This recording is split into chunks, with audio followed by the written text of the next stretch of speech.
מתחיל טוב הפעם.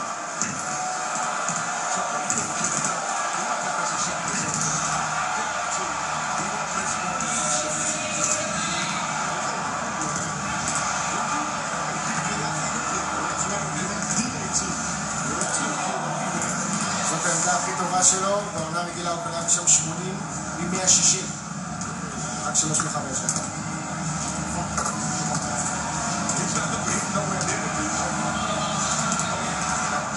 אאוץ'.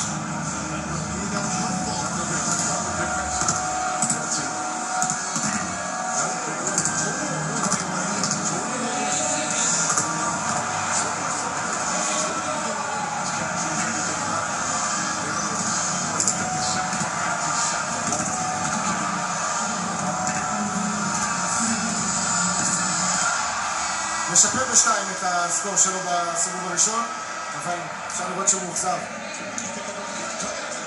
טרייסי מגריידי ולודה קריס פחות.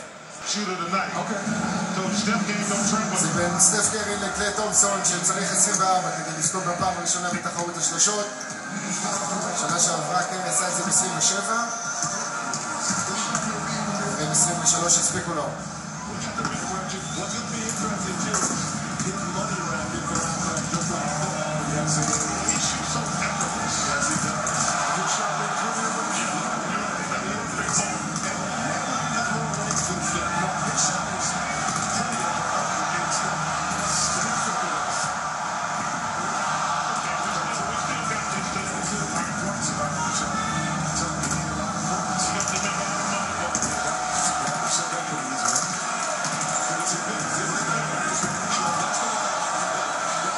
תומפסון צריך 3 בשביל להשוות לסטף, 4 קריאות בשביל לנצח, יש לו 2, יש לו 3.